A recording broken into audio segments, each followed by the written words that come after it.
예수 가장 귀한 그 이름 예수 언제나 기도 들으사 오 예수 나의 손 잡아주시는 가장 귀한 그 이름 예수 왕의 왕이 되신 주 예수 당신의 끝없는 사랑 오 예수 목소리 높여 찬양해 가장 귀한 그 이름 예수 찬양하기 원하네 예수 처음과 나중 되시는 오 예수 날 위해 고통당하신 가장 귀한 그 이름 예수 왕의 왕이 되신 주 예수 당신의 끝없는 사랑 오 예수 목소리 높여 찬양해 가장 귀한 그 이름 가장 귀한 그 이름 가장 귀한 그 이름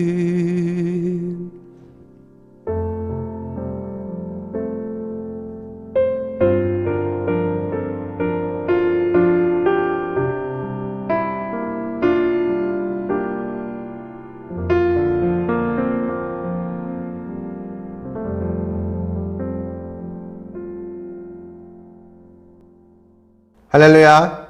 하나님께서 오늘 우리 예배 가운데 함께 하실 것을 믿습니다. 우리 다 같이 우리 사도신경으로 우리의 신앙을 고백하도록 하겠습니다. 나는 전능하신 아버지 하나님 천지의 창조주를 믿습니다. 나는 그의 유일하신 아들 우리 주 예수 그리스도를 믿습니다.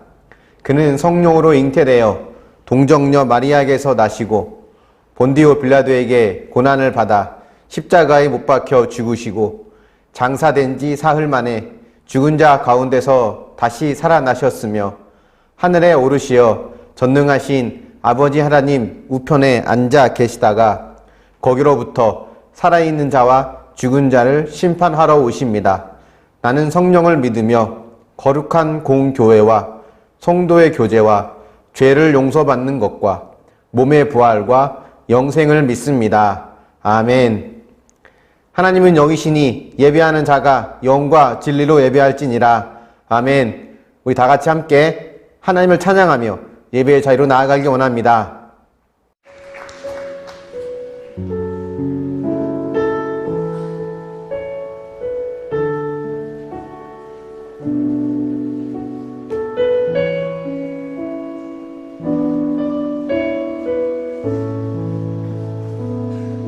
괴로울 때 주님의 얼굴 보라 평화의 주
이 시간 우리 함께 예배를 위해서 기도하길 원합니다.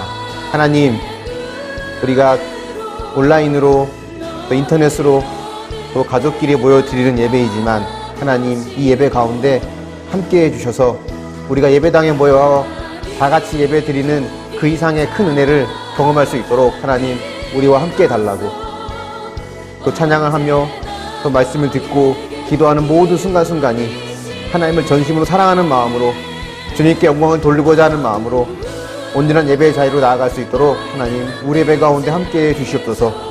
또 한 주간 우리의 삶 속에서 하나님을 하나님으로 인정하지 못하고 여전히 내가 내 삶의 하나님이 되었던 내 안에 연약한 죄악들을 주님 용서하여 주시고 이 시간 그리스도의 보혈로 정결케 하여 주셔서 하나님 보실 때 거룩한 모습으로 예배할 수 있는 귀한 이 시간이 되게 해달라고 우리 예배를 위해서 같이 함께 기도하길 원합니다. 같이 기도하겠습니다.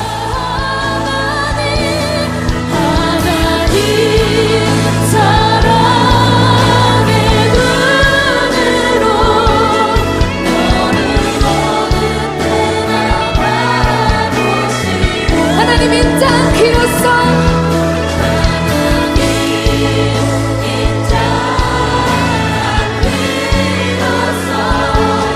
언제나 너에게 기울이시네. 어두움에 밝은 빛을 비춰주시고 너의 작은 신은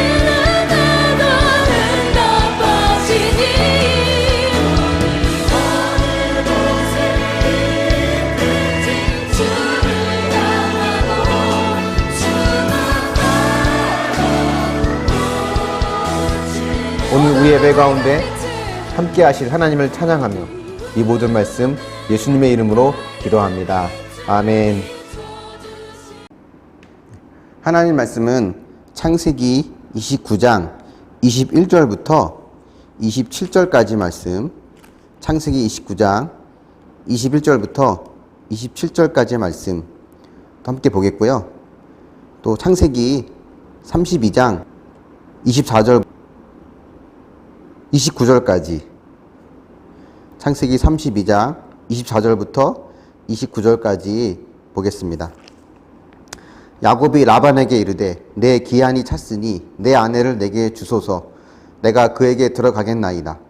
라반이 그곳 사람을 다 모아 잔치하고 저녁에 그의 딸 레아를 야곱에게로 데려가매 야곱이 그에게로 들어가니라.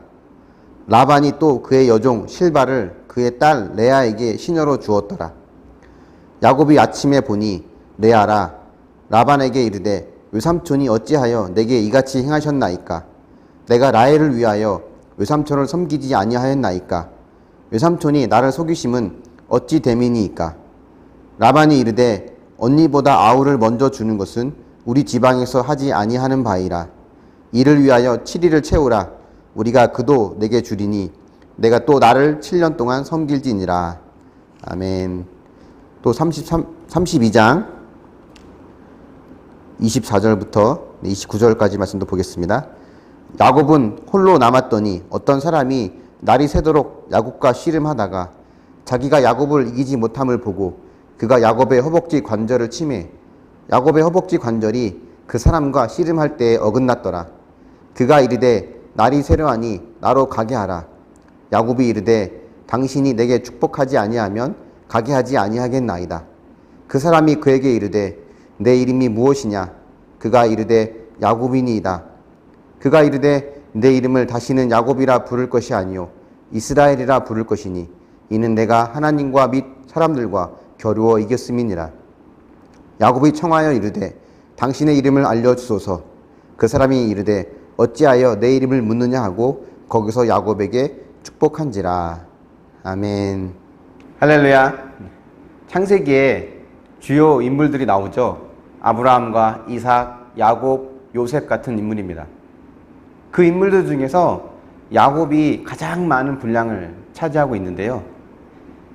그것은 곧 이 야곱의 삶이 우리에게 굉장히 의미가 있다, 우리에게 주는 교훈이 있다라는 것을 우리가 또 알 수 있습니다. 야곱의 이야기만 잘 묵상하고 잘 깨달으면 하나님과 더 깊은 관계를 맺으면서 나아가는데 큰 도움이 됩니다. 오늘은 그 야곱의 그 마지막 총결산이라고 해도 과언이 아닌데요.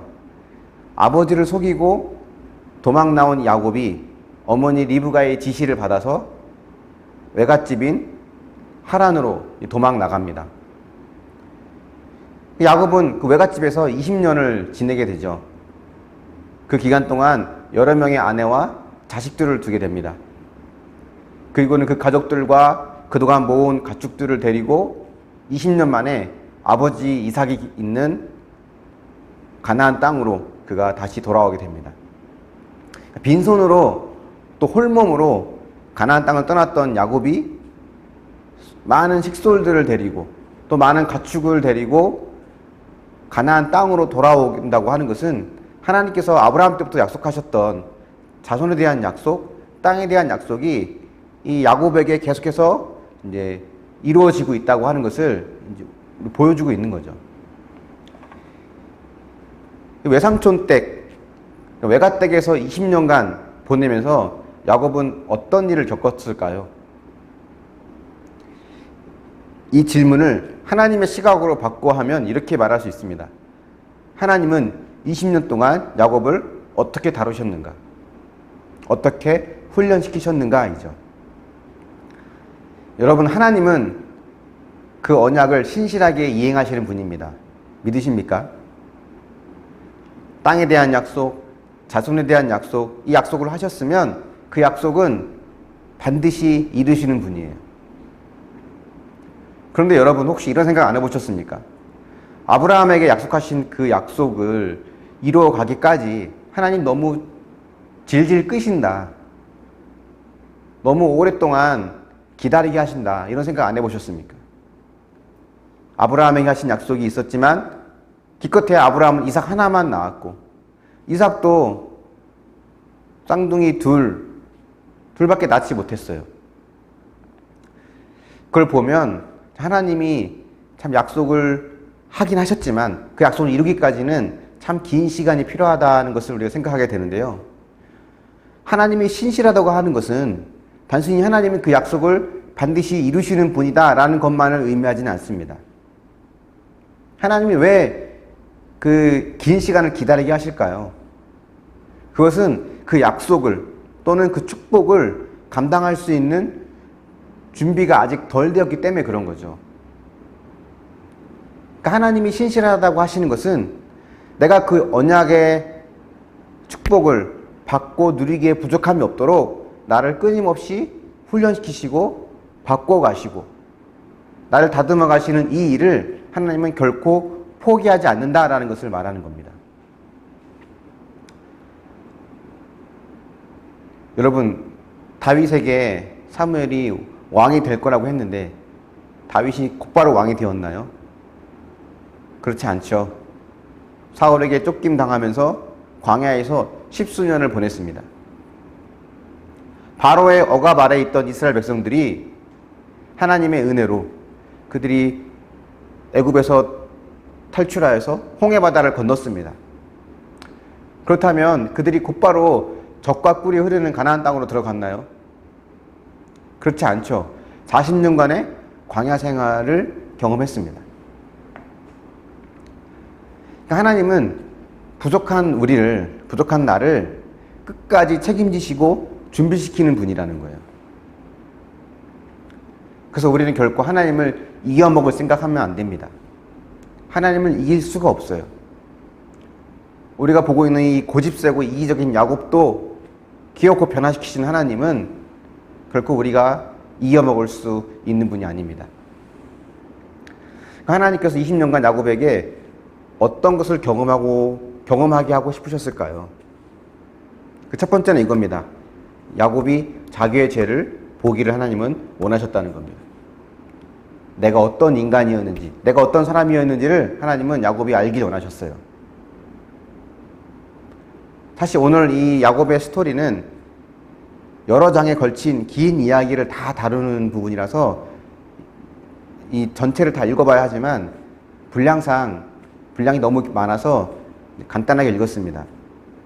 제 내용을 어쨌든 짧게라도 요약해드리면 이 먼 길을 떠난 야곱이 이제 마침내 하란 땅에 도착합니다.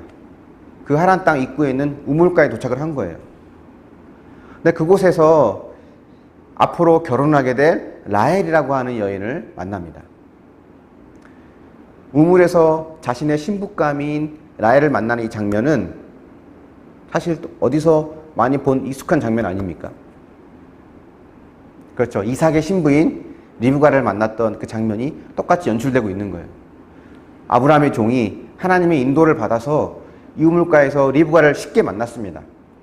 그리고 이곳에서 야곱도 라헬을 쉽게 만났어요. 이 사건이 의미하는 바는 뭐냐면 이 야곱의 삶에도 하나님의 인도하심이 여전히 있다는 겁니다. 아브라함의 종이 기도하면서 하나님의 인도를 받았던 것과 마찬가지로 야곱의 삶에도 하나님의 인도하심이 있다는 거죠. 근데 재밌는 건 뭐냐면요. 이 하나님의 인도하심이 이렇게 쉽고 평안하고 형통한 것만 있는 것은 아니라는 거예요. 야곱의 인생에 이 라헬의 아버지인 라반이라는 인물이 아주 큰 일을 합니다. 야곱에게는 외삼촌이 되는 거죠. 그리고 나중에 이 라헬과 결혼하고 나면 장인어른이 되겠죠. 야곱이 뛰는 놈이라면 라반은 그 위에 나는 놈이라고 할 수 있어요. 눈치는 백단이고요. 절대 손해보는 일을 하지 않는 철저한 비즈니스맨이 바로 이 라반입니다. 그 야곱을 만난 라반은 한 달간 그 자기의 집에서 야곱을 지켜보면서 또 일도 시키면서 함께 지냅니다. 근데 그 한 달 동안 야곱을 데리고 있으면서 라반은 이 두 가지를 발견하게 돼요. 그게 뭐였냐면 첫 번째는 야곱이 일을 잘한다는 것이었어요. 또 하나 발견한 게 뭐였냐면 야곱이 자기 딸 라헬을 좋아한다는 것. 라반이 이 두 가지를 캐치합니다. 그래서 그 야곱이 온 지 한 달쯤 되었을 때 야곱과 품삯을 거래해요. 야, 아무리 조카라지만 내가 그냥 일을 시킬 수는 없지 않냐. 품삯을 정하려고 하니까 네가 한번 얘기해봐라. 이게 겉으로는 굉장히 야곱을 배려하는 것 같고 야곱을 위하는 것 같지만 사실은 그동안 한 달 동안 부려먹은 거에 대해서는 품삯을 쳐주지 않겠다. 거기에 대해서는 품삯을 주지 않겠다라고 하는 의도가 숨어 있는 겁니다. 야곱의 입장에서 보면 이 외삼촌 댁에서 쫓겨나거나 나오게 되면 더 이상 갈 데가 없거든요. 꼭 이곳에 있어야만 됐습니다. 그래서 야곱은 이런 제안을 합니다. 저 라헬을, 당신의 딸 라헬을 나에게 아내로 삼게 해주십시오. 그러면 제가 7년을 당신을 위해 무료로 봉사하겠습니다. 이런 제안을 하죠. 이건 굉장히 파격적인 제안이었어요. 라반이 거절할 수 없을 만큼 파격적인 제안이었습니다. 당시에는 결혼을 하면 신부에게 일종의 보상금을 줘요. 신부 댁에. 왜냐하면 그 당시 가족 한 명 한 명은 다 노동력이었거든요. 근데 그 남자가 데려가면 그 집에 노동력이 줄어드는 거잖아요. 거기에 대한 보상을 해줍니다. 근데 가난해서 돈으로 보상할 수 없으면 몸으로 때우거든요. 그때 몸으로 때울 때는 약 3년 정도 그 가정을 위해서 일을 해줍니다. 근데 야곱은 7년이라고 하는 긴 시간을 이제 보상으로 제안하죠. 라반이 이걸 거절할 리가 없어요. 그래서 야곱은 7년을 라반을 위해 봉사합니다. 그러니까 라헬을 사랑했기 때문에 그 7년이 그렇게 힘들지 않았던 것 같아요. 성경에 보니까 7년이 수일처럼 여겼다. 며칠처럼 지나갔다라고 말을 합니다. 어쨌든 7년을 다 채우고 나서 야곱은 이제 라헬을 달라고 외삼촌에게 이야기합니다. 드디어 결혼식 날이 되었어요. 지금 우리 시대의 결혼은 그날 하루 만에 끝나지만 이 당시는 그렇지 않았어요. 결혼 잔치를 일주일간 엽니다. 그리고 결혼식 첫날에는 신부의 얼굴을 공개하지 않아요. 그 첫날 잔치가 끝날 때 신랑이 감추어진 신부의 얼굴을 그대로 이제 데리고 가서 자기 방으로 가는 것. 이것이 첫날 잔치의 끝입니다. 어쨌든 이 야곱도 그렇게 얼굴을 가린 채 신부를 데리고 자기 방으로 갔습니다. 그 다음날 아침에 일어나 보니까 옆에 누워있는 여인이 내가 기대했던 라헬이 아니라 레아였던 거예요. 라반이 야곱의 뒤통수를 친 겁니다. 라반이 왜 그랬을까? 왜 야곱에게 라헬인 것처럼 속이면서 레아를 아내로 내줬을까? 성경에 보면 이 동생 라헬은 예뻤는데 레아는 시력이 약했다라고 이야기합니다. 아마 이 시력이 약했다는 말은 뭐 눈이 나쁘다 이런 말보다는 총기가 없다, 매력적이지 않다 이런 의미가 있었을 거예요. 그러니까 라반은 이참에 저 큰딸 레아는 그냥 작은 딸 레아와 함께 시집 보내고 싶었던 것 같습니다. 정상적으로 일반적으로 남자를 만나서 결혼하기는 틀렸다, 글렀다. 정상적으로 남자를 만나서 결혼하기는 힘들다라고 아마 생각했던 것 같아요. 라반은 일주일을 다 채우고 나면 저 둘째 딸 라헬도 너에게 주겠다라고 야곱에게 이야기하죠. 일주일을 채운다고 하는 것은 이 혼인잔치가 7일 동안 계속 유지되도록 네가 가만히 있는다는 거예요. 즉 다시 말하면 이 레아와 결혼한 것을 파기하지 않는다면 저 동생 라헬도 너에게 주겠다는 거죠. 대신에 저 라헬을 위해서도 7년을 더 봉사하라고 말을 합니다. 졸제 야곱은 14년을 외삼촌 댁에서 이제 봉사하게 된 셈이죠. 7년 만에 끝날 수 있는 것을 14년까지 갔습니다. 근데 이 사건은 야곱에게는 자업자득인 겁니다. 그러니까 하나님이 이 일을 통해서 야곱이 뭘 보고 무엇을 깨닫길 원하셨던 것일까? 우리는 이 부분을 좀 볼 필요가 있거든요. 그러니까 라반과 레아가 야곱에게 행했던 모습, 이것은요, 이전에 리브가와 야곱이 아버지 이삭에게 행했던 모습과 똑같습니다.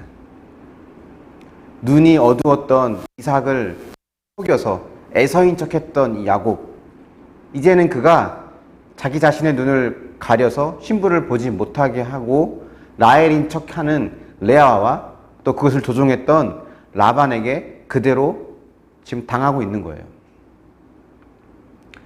그러니까 우리도 사실 이런 일을 겪을 때가 있거든요. 억울하죠. 억울한 일을 겪을 때가 있고 힘든 일을 겪을 때가 있습니다.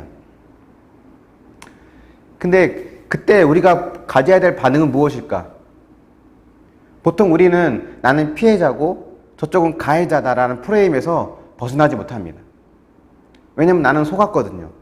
저쪽은 속인 자이고. 하나님은 야곱에게 이 라반을 통해서 네가 어떤 사람이었는지를 보길 원하셨던 거예요. 라반을 보면서 자기 죄를 볼 수 있어야 됐었습니다. 그러면 이것이 내 삶의 결론이구나. 이게 깨달아지면서 라반을 가해자로만 보는 것이 아니라 나 때문에 수고하는 또 다른 피해자라는 생각을 하게 됩니다. 그런 자의 마음은 천국과 다름없어요. 야곱은 라반에게 속아서 어쨌든 7년을 더 봉사하게 되고 총 14년을 봉사합니다. 이 14년 동안 야곱은 총 4명의 아내를 두고 11명의 아들을 낳게 되죠. 14년을 다 채운 이 야곱이 이제 고생 끝났구나, 이젠 고향으로 돌아가서 행복할 날만 남았구나 라고 생각했을지 모르겠습니다. 그런데 그렇지 않았어요. 아직도 야곱이 좀 더 변화돼야 될 그런 모습이 있었던 것 같습니다. 14년을 다 채우고 떠나려고 하니까 라반이 새로운 계약을 제시합니다.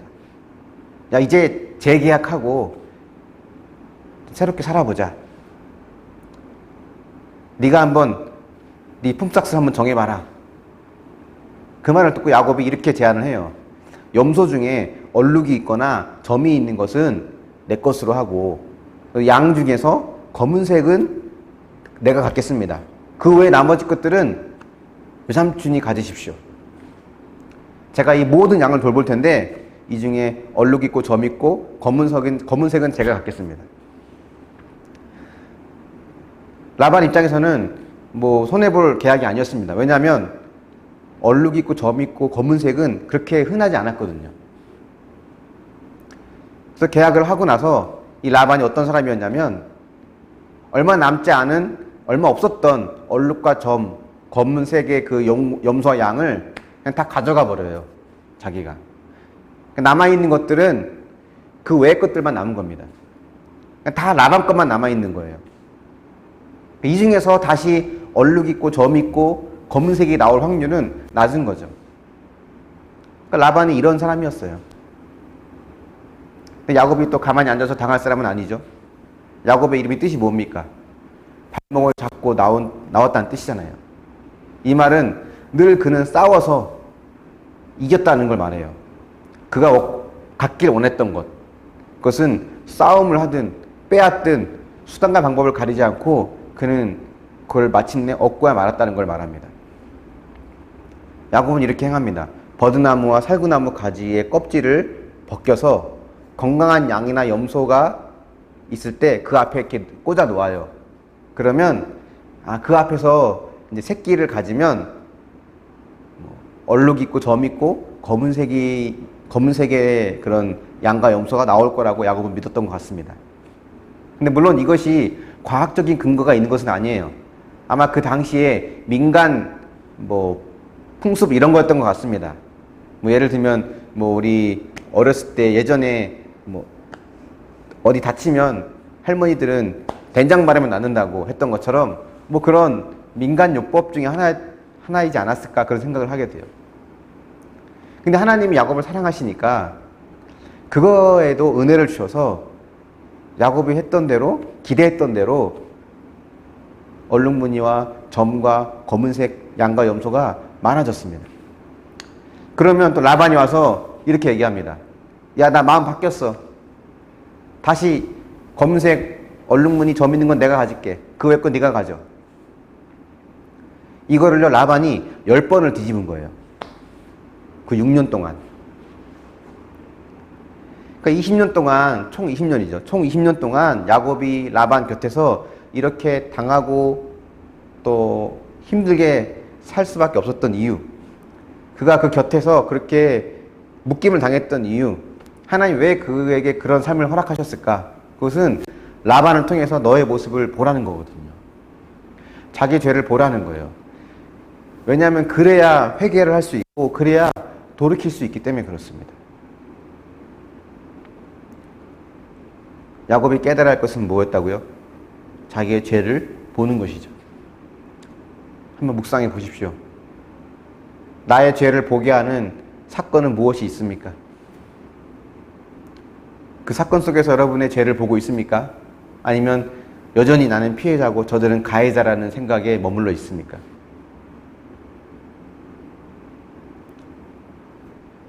두 번째 또 이야기를 볼 텐데요. 하나님께서 야곱에게 깨닫게 원하시는 것은 바로 이것이었습니다. 약속의 땅은 자신을 의지하는 자가 아닌 하나님을 의지하는 자가 들어갈 수 있다는 것. 하나님 이것을 야곱에게 가르쳐 주길 원하셨어요. 6년간 열심히 일한 야곱, 큰 거부가 되었습니다. 총 20년 동안 외삼촌 라반 밑에서 고생을 많이 했죠. 그래서 이제는 돌아갈 때가 되었다고 느낀 것 같습니다. 그래서 식솔들을 데리고 그동안 자기 모았던 재산들을 다 가지고 약속의 땅으로 돌아옵니다. 그 20년 동안 강하게 훈련을 받았거든요. 야곱도 이제 어느 정도 성숙하고 이제 많이 자라난 큰 사람이 되었을 거예요. 하지만 아무리 그렇게 크게 자랐다 하더라도 이 야곱에게 있어서 넘기 힘든 장벽이 남아 있었습니다. 그건 바로 형 에서죠. 형 에서를 피해 도망 나왔는데 이제 다시 그 형의 곁으로 가야 되는데 이 형과의 관계를 회복하는 것이 이 하나님께서 야곱에게 주시는 두 번째 과정, 두 번째 훈련인 겁니다. 그러니까 에서를 만날 생각에 걱정이 태산 같았을 거예요. 근데 여기서도 야곱답게 꾀를 냅니다. 먼저는 형의 상태를 슬쩍 떠봐요. 종들을 보내는 거죠. 내가 가고 있다는 것, 자기가 지금 가고 있다는 것을 이제 알리고 형의 반응을 살핍니다. 형이 400명을 데리고 달려온다는 거예요. 이 400명은 소규모의 군대를 의미하거든요. 아, 형이 전혀 마음이 수그러들지 않았구나, 화가 가라앉지 않았구나라는 것을 알고는 그건 다음 작전을 펼칩니다. 뭐였냐면 선물을 보내는 거예요. 염소, 낙타, 소, 나귀 등등 총 550마리를 보냅니다. 그것도요, 한 번에 주지 않고 나눠서 줘요. 보통 550마리는 그 당시에 굉장히 많은 숫자거든요. 통상적으로 이웃나라에게 뭐 조공을 바친다 할 때도 이렇게까지는 안 보냈어요. 그러니까 야곱은 지금 인간적으로 할 수 있는 노력은 다 하는 거예요. 선물을 최대한 보내고, 그것도 나눠서 보내보고, 그래도 야곱은 불안했던 것 같아요. 이렇게 인간적인 할 수 있는 것을 다 하는 것, 이게 야곱의 인생이었습니다. 무엇이든지 자기 힘으로 다 해결하려고 하고, 원하고 갖고 싶은 것은 무슨 수를 써서라도 갖고야 마는 것. 이게 야곱의 지금까지 인생이었어요. 그런데 이 야곱에게도 자기 힘으로 안 되는 것이 있죠. 에서가 바로 야곱에게 그런 존재였습니다. 여러분에게도 그런 사람, 그런 환경이 있지 않습니까? 다른 건 내가 다 어떻게든 참아낼 수 있고 어떻게든 뭐라도 할 수 있겠는데, 죽어도 내 힘으로 되지 않는 것, 그런 환경과 혹은 그런 사람, 그 무언가가 각자 우리에게 있거든요. 거기서 오는 그 두려움과 답답함을 내가 혼자 해결할 수 없다고 느낄 때 비로소 우리는 내 힘으로 하려고 했던 것들을 멈추게 됩니다. 두렵고 답답했던 야곱은 이제야 비로소 하나님께 기도하기 시작해요.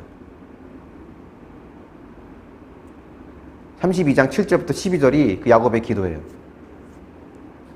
야곱이 처음 기도한 겁니다.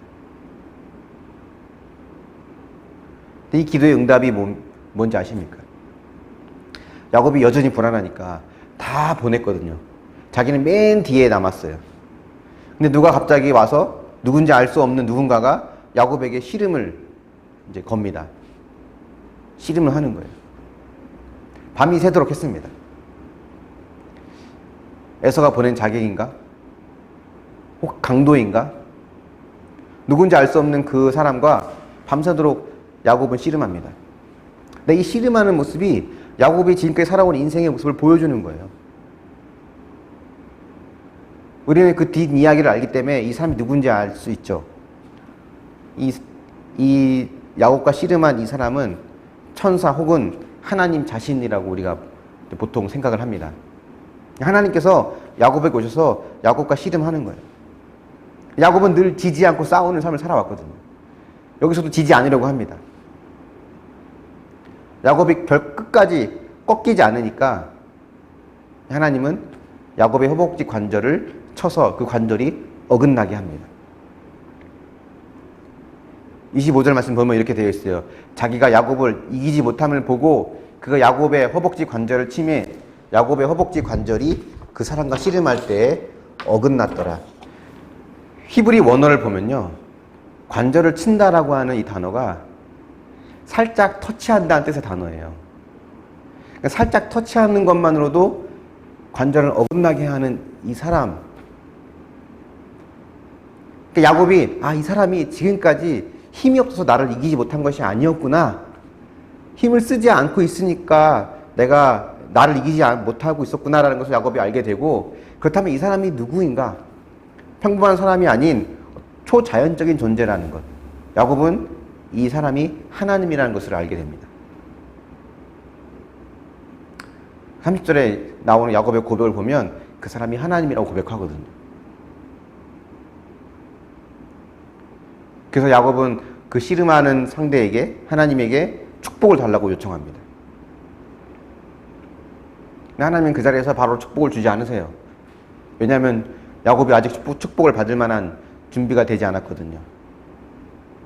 대신에 이름을 묻습니다. 너의 이름이 무엇이냐?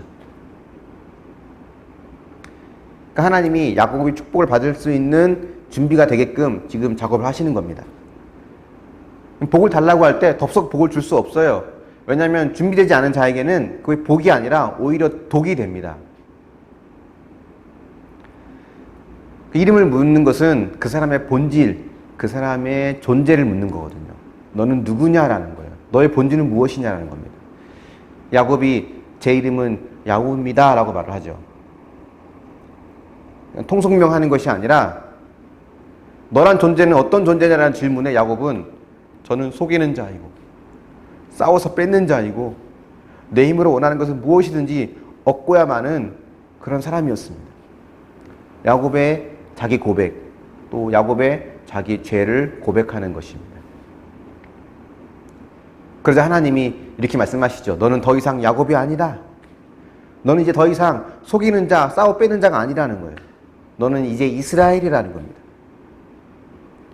너의 인생을 위해 넌 싸웠지만 이제는 하나님과 겨루는 자가 되었다라고 하는 것을 하나님이 야곱에게 인정해 주신 거예요. 여전히 그는 겨루고 싸우는 자지만 이제는 그가 하나님의 축복을 위해 싸우는 자로 하나님께서 인정해 주신 겁니다. 정말 야곱이 이 싸움에서 이겼나요? 이긴 게 아니죠. 하나님이 져주신 거예요. 야곱이 이겼다는 말을 들은 것은 그가 끝까지 지지 않고 버틸 때 이겼다는 말을 들은 것이 아닙니다. 관절이 어긋나서 이젠 더 이상 스스로 힘으로 싸울 수 없을 때 하나님이 네가 하나님과 겨루어 이겼다라고 말을 해요. 여러분, 우리가 이기는 삶은요, 꺾이지 않고 버티는 삶이 아닙니다. 하나님의 인도하심 속에 나를 죽이는 거예요. 그게 하나님과 겨루어 이기는 겁니다. 야곱은 그렇게 자신의 본질이 바뀌었어요. 지금까지는 자기 욕심을 위해 싸운 자였다면 이제는 하나님의 축복을 위해 싸운 자로 바뀐 겁니다. 그러니까 에서를 만나기 직전 하나님께서 야곱과 씨름하면서 야곱이 변화되기 원하셨던 부분은 어떤 것일까? 밤새 씨름하는 야곱의 모습이 야곱이 지금까지 살아왔던 인생의 모습이거든요. 근데 그 모습으로는 약속의 땅에 들어갈 수가 없어요. 하나님의 진정한 축복을 받을 수 없다는 겁니다. 날이 셀 때까지 끝까지 이기고 또 이기려고 하는 야곱은 하나님조차도 그를 어떻게 할 수 없으니까 하나님이 떠나라고 했잖아요. 근데 그가 언제 어떻게 하나님의 축복을 받습니까? 허벅지 관절이 어긋나자 때야 아닙니까? 자기 힘으로 싸울 수 없을 때, 이제는 자신의 삶이 그동안 속이고 빼앗는 자였다는 것을 인정할 때, 더 이상 자기 힘으로 이렇게 싸우면서 살아가려고 하는 삶을 내려놓을 때, 그때 비로소 그가 하나님의 축복을 누리게 됩니다. 그가 그토록 원하던 축복, 그가 다 내려놓으니까 그때 그에게 주어졌어요. 야곱이 알아야 될 건 이거였습니다. 자기 힘으로 살아가는 것으로는 하나님 나라에 들어갈 수 없다는 걸 알아야 됐습니다. 여러분, 출애굽 1세대, 홍해바다를 건넌 출애굽 1세대는 가나안 땅에 들어가지 못했죠. 여호수아 갈렙을 제외하고는 어느 누구도 들어가지 못했습니다. 그들이 정탐꾼의 보고를 듣고 잘못된 선택을 했기 때문일까? 물론 그게 맞지만 그 이면에는 그들의 힘으로 들어가려고 했기 때문에 그런 것입니다. 가나안에는 저 가나안 족속들에 있는 사람들을 보니까 우리 힘으로는 싸워 이길 수 없으니까 차라리 애굽으로 돌아가자, 그렇게 말했잖아요. 자기 힘으로 하려고 하고 또 자기 힘으로 되어지지 않을 것 같으니까 돌아가려고 하고, 여전히 자기 힘으로 살려고 하는 모습, 그 모습으로는 하나님 나라에 들어갈 수 없어요. 그래서 결국 여호수아 갈렙을 제외하고는 아무도 못 들어갔습니다. 여호수아를 앞세운 출애굽 2세대는 하나님을 의지하며 가나안 땅을 차지하죠. 여리고성을 무너뜨리고 또 여러 가나안 족속과 싸워서 승리한 그 모든 업적들은 그들의 힘으로 되어진 것이 아닙니다. 하나님을 의지했었고 그렇게 약속의 땅에 그들은 들어가게 됩니다. 시간이 지나면서 이스라엘은 점차 하나님이 아닌 자신의 힘을 의지하는 교만한 모습을 보이게 되죠. 야곱의 본성을 나타내며 자기 욕심과 욕망을 위해 살아가는 그 모습이 가득해지니까 그들은 또다시 결국은 바벨론에 의해서 철저히 짓밟히고 그 땅에서 쫓겨납니다. 하지만 그가 바벨론에서의 징계를 받고 다시 하나님을 의지하고자 할 때에는 하나님이 그 남은 자들로 하여금 다시 돌아오게 하시죠. 그러니까 어떤 자들이 하나님 나라에 들어갈 수 있는가, 그 역사를 통해 보여주시는 거예요. 하나님을 의지하는 자, 그들이 들어온다는 거죠. 누가복음 18장 25절에 보면 이런 말이 있습니다. 낙타가 바늘기로 들어가는 것이 부자가 하나님 나라에 들어가는 것보다 쉬우니라. 여러분, 부자가 하나님 나라에 들어가는 것이 매우 어렵다고 하는데 왜 그렇겠습니까? 부자는 자기 힘으로 의지할 수 있는 환경이 너무 많아요. 하나님 나라는 그런 자들이 갈 수 없다는 거죠. 부자가 나쁘다 이런 건 물론 아닙니다. 부자든 가난한 자든 자기 힘으로 의지하는 자는 하나님 나라에 들어갈 수 없다. 하나님을 의지하는 법을 배우지 못한 자에게는, 그런 자에게 주어지는 재물은 결코 축복이 아닙니다. 하나님은 야곱에게 축복을 주시기 위해서 그를 약속의 땅으로 또 들어오게 하시기 위해서 그가 더 이상 자신을 의지하는 자가 아니라 하나님을 의지하는 자가 되도록 변화시켜 오셨습니다. 한번 묵상해 보십시오.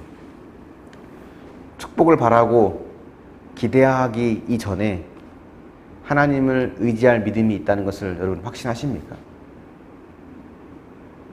나를 의지하는 삶을 살지 못하도록 하시기 위해서 나의 허벅지 관절을 어긋나게 하시는 사건이 있다면 여러분 무엇이 있습니까? 여전히 내가 버리지 못하는 고집과 욕심은 무엇이 있나요? 말씀의 결론을 맺어보겠습니다. 야곱의 인생을 한번 보십시오. 사실 우리의 인생이에요. 내 힘을 의지하며 사는 모습. 정도의 차이는 있지만 우리는 내 욕심을 이루기 위해서 야곱처럼 속이기도 하고 싸워서 뺏기도 합니다. 야곱을 향한 하나님의 계획과 사랑은 그런 야곱을 그렇게 살도록 내버려 두지 않으세요. 라반을 통해서 자기 죄를 보게 하시고요.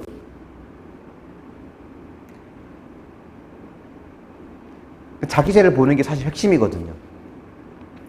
남의 죄를 보는 건요, 안 가르쳐줘도 잘합니다. 자기 죄를 보는 건요, 가르쳐줘도 못 봐요. 근데 이게 내 죄였구나, 이걸 인정하게 되면 그때부터 내 마음은 천국이 됩니다. 더 나아가서는 내 힘을 의지하려고 하는 삶이 아니라 하나님을 의지하는 삶을 살도록 하나님이 인도하셨습니다. 하나님은 신실하시기 때문에 때로는 우리가 변화될 때까지 우리를 들들 볶으실지 모릅니다. 하지만 우리가 밤새 씨름하며 버텨봤자 여러분 달라지는 건 없어요. 자존심을 붙들고 자기 힘을 의지하고 그렇게 버텨봤자 내 마음만 더 괴롭습니다. 하나님께 완전히 붙들리고 나의 모든 걸 다 내려놓고 그분의 인도를 받으며 살아갈 수 있는 그 삶이 하나님이 기뻐하시는 축복의 삶이 되는 겁니다. 그런 하나님의 진정한 축복을 받아서 하나님의 은혜를 누리기에 부족함이 없는 믿음의 사람이 될 수 있기를 예수님의 이름으로 축원합니다. 아멘.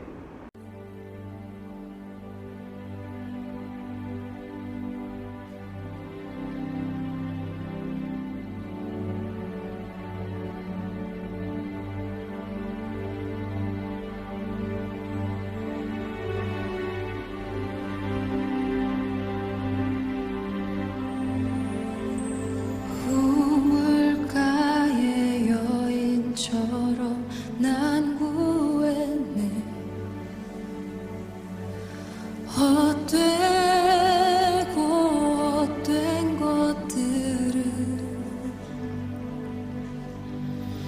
그때 주님 하신 말씀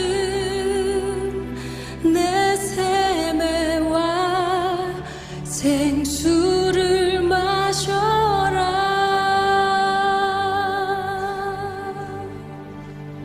오 주님, 오 주님 채우소서.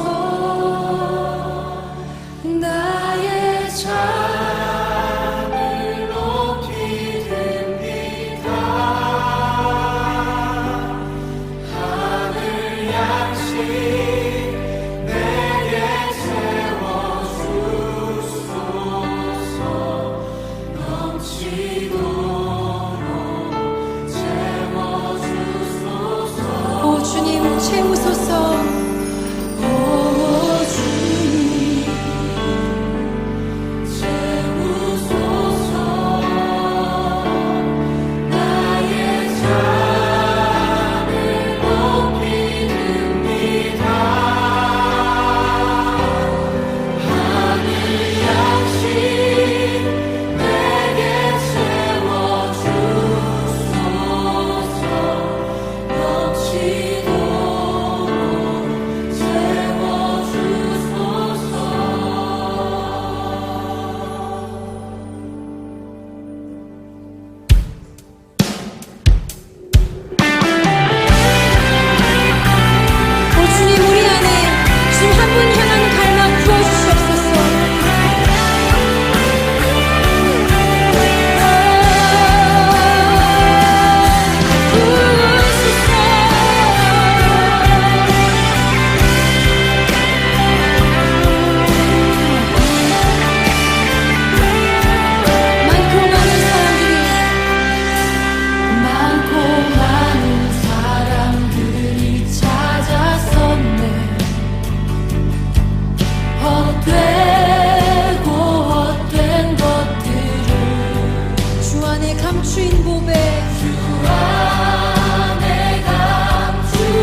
살아계신 주님, 이미 우리를 목마르게 기도하겠습니다. 사랑의 하나님,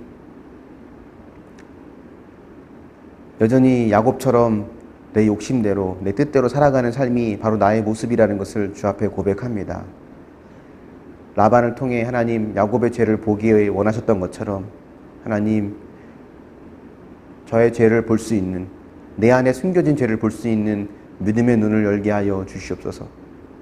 말씀을 묵상하며 하나님 내 삶을 들여다볼 때마다 다른 사람의 잘못과 다른 사람의 연약함을 보기보다는 내 속에 있는 또 다른 연약함을 볼 수 있도록, 내 속에 있는 죄를 볼 수 있도록 하나님 함께하여 주시옵소서. 그래서 회개의 기쁨을 누리고 내 마음이 천국과 같이 하나님 기쁨과 평강으로 가득 찰 수 있도록 함께하여 주시기를 원합니다. 환경을 탓하고 사람을 원망하는 것이 아니라 이런 연약하고 이런 심각한 죄인인 나를 여전히 사랑하시며 끌어안아 주시는 하나님의 사랑에 감격하며 그 사랑의 힘으로 다시 일어설 수 있도록 은혜를 더하시고 인도하여 주시옵소서.